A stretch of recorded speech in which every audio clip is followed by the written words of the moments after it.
لو فاكر إن العيد ساعدنا بيها وشوية بومب وصواريخ تبقى غلطان. الأعياد أشكال والوان، مع أغرب الأعياد حول العالم. عيد أكل الحشرات. الحشرات اللي آخرهم معانا الشبشب. ولاية كارولاينا بتحتفل بيهم كل سنة وكل عيد، ولازم له أكلة. كل عقبال ما ياكلوك. وكل سنة وانتوا طيبين بمناسبة عيد الحشرات اللي كلنا بنستناه من السنة للسنة. وطبعا كالعادة انا جايب لكم النهاردة كذا صنف هنعملهم علشان سفرتك تبقى مليانة حشرات وديدان وقرف.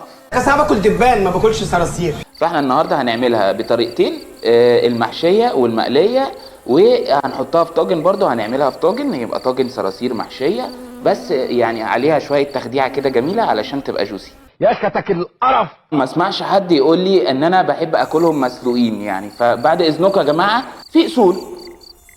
الصراصير ما تتاكلش غير محشيه ومقليه زيها زي الحمام، معلش. انما نسلقها بقى وقرف لا معلش. لو لقيت صرصار هتوكلها؟ لا طبعا هتاكله انا عارف. كل سنه وانتم طيبين، وبتمنى لكم عيد صراصير مقرف عليكم. يعني بلاش قرف يا جماعه، بلاش قرف، بلاش تهريج بقى، بلاش تهريج. اتجنن وقول ده عيد.